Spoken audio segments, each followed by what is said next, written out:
Рахмат, Кубатбек Ильич, саламатсыздарбы? Бир маселеде, мисалы ошол эле рекультивация процесс кандай кылынат экен? Ошону билесизби?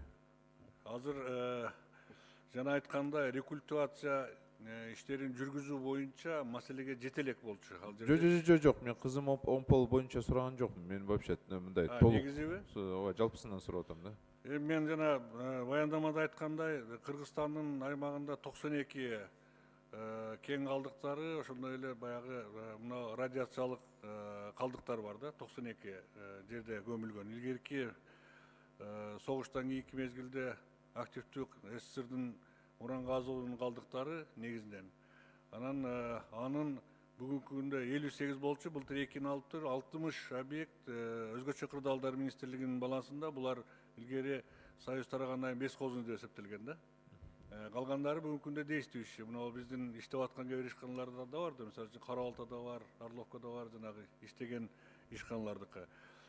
Анан бескозный калып калгандардын рекультивациясы бир убакта абдан начар болгон. Бүгүнкү күндөрдө бир топ мына коомдук эл аралык институттардын, каржы институттардын жардамы менен рекультивация иштери бир топ жолго коюлду. Мына Евразиядын алкагында Минкушта 4 хвостохранилищаны рекультивация кылып, перенос кылып бир жерге көмүү боюнча иштердин даярдоо иштери башталды. Бул 13-жылдан бери иштеп келгенбиз.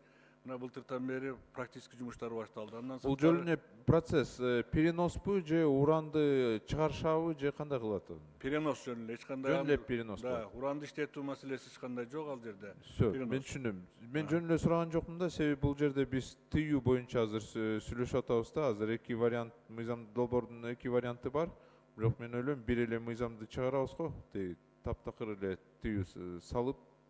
Ошо сиздин көз карашыңыз кандай өкмөттүн? Эми сөзсүз түрдө биз баягы негизги мындай башка мамлекеттердин дүйнөлүк өкүттү карай турган болсок, ал жерде сөзсүз түрдө жанагы бир нече түрдүү мындай анализдер жүргүзүлүш керек да, экспертизанын иштери жүрүш керек. Кайсыл мезгилде ошол кен калдыктары адамга, жаратылышка зыяндуулугу көбүрөөк болот.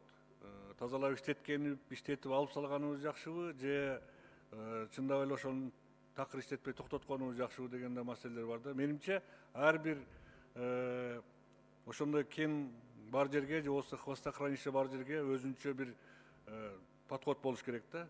Бекеринен жанагы илгертен жасалып келген баягы экспертизалар жүргүзүлгөн эмес да. Анан азыр эми чечимди кандай кабыл алсак ошондой болот. Биз сөзсүз түрдө элдин үнүн угушубуз керек. Бул жагынан маселени сиздер менен бүгүн чогуу карайлы. Анан чындап эле сиз айткандай маселе бар. Биздеги ошол 92 хвостохранилищанын акыбалы боюнча маселе туруп калат. Аны биз бир согласованный вариантты киргизгенибиз туура го. Эми мындай да, элдер айтып атышат да уран качсын деп. Эми уран качпайт да, ал 1000 жылдагы болот, 1000 жылдагы болгон. Мен ошон үчүн сурап атам да, биз азыр таптакыр тыюун сансак жалпысынан, анан бияктан дагы уже чыгара албайбыз да, туурабы, уранды уже. Бияктан эле калып калат да. Туура. Вот өкмөт дагы ошол жактан дагы кичине мындай маалыматты берсе туура эле болмок да. Себеби экологдор эмес чыгарышпайбы? Көбүнчө жөнөкөй жарандар, алар билишпейт, аларды атайын мындай билими жок. Туурабы? Туура эле. Мен айтып атам, хотя бы көлгө азыр салып турсак, башкаларды карап көрбөйлүбү? Себеби азыр жалпысынан салып койсок, анан Кыргызстандан уранды чыгарайлы десек, наоборот, өзүбүзгө туура эмес кылабыз да, тыюу салсак. Эгер биз ошондой чечимди кабыл алсак, тиешелүү анда жат калат бияқта уран. Тиешелүү документтин долбоору келгенде биз сөзсүз түрдө өзүбүздүн пикирди билдиребиз. Адистер менен биз карап чыгалы, сөзсүз түрдө биз өзүбүздүн сунушубузду беребиз. Да, бизге анализ ошону бергилечи, даярдангыла да уже. Азыр эле даярданып баштагыла да, себеби мыйзам долбоору уже коомдук талкууда. Жарандар айтып атышат, таптакыр эле тыюу салгыла. Бирок биз анализ кылыш керекпиз да. Да, көл боюнча маселе жок, аны салып коебуз, проблем жок.